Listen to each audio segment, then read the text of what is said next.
ఈ మండలి chairman motion రాజు గారు 6 ఎమ్మెల్సీలను పిలిచి కౌన్సిలింగ్ ఇచ్చారు. సో కౌన్సిలింగ్ తర్వాత ఒకరు తమ రాజీనామాను వెనక్కి తీసుకున్నారు. మిగతా వాళ్ళు పట్టుబడుతున్నారు. మా ఓన్ డెసిషన్స్ ఉన్నాయి, బలవంతంగా మా చేత ఇలా చేపించొచ్చు. ఈ వ్యవహారం మొత్తం మీరు ఏం చెప్తారు?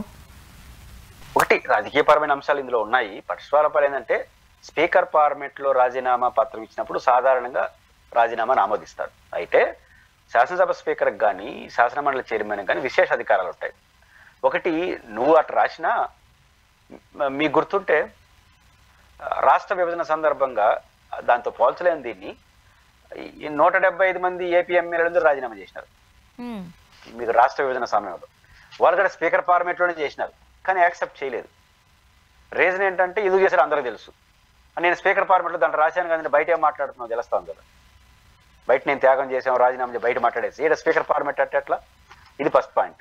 ఇక్కడ కూడా ఏం చేస్తారు, ఇప్పుడు రాజీనామా చేసిన వాళ్ళు స్పీకర్ ఫార్మేట్లో ఇష్టపూర్వకంగా అంటున్నారు, కానీ బయట తెలుగుదేశంతో తిరుగుతున్నారు, జగన్ తిడుతున్నారు. జగన్ తిట్టకూడదని కాదు, ఆయన పార్టీతో గెలిచిరా. మీరు ఇండిపెండెంట్గా రాజీనామా చేసినారా? రాజీనామా చేసి మళ్ళీ ఎలక్షన్ పెట్టి మళ్ళీ గెలవడానికి ఒప్పందం చేసుకున్నారా? ఈ అనుమానం చైర్మన్కి వచ్చింది అనుకోండి, ఖచ్చితంగా కౌన్సిలింగ్ ఇస్తాడు. ఆయనకు ఆ రైట్ ఉంది, టెక్నికల్ గా రైట్ ఉంది, 100% ఇవ్వచ్చు. కౌన్సిలింగ్ ఇవ్వడం అంటే వార్నింగ్లు కాదు, నచ్చ చెప్పడం, ఇది కరెక్ట్ కాదు, మీరు భావోద్వేగంతో రాజీనామా చేయొద్దండి అని చెప్పొచ్చు. బట్ చెప్పడానికి రీజన్ ఏంటంటే మేము రాసిన దాంట్లో స్పీకర్ ఫార్మేట్ ఉంది కదా అంటారు వాళ్ళు.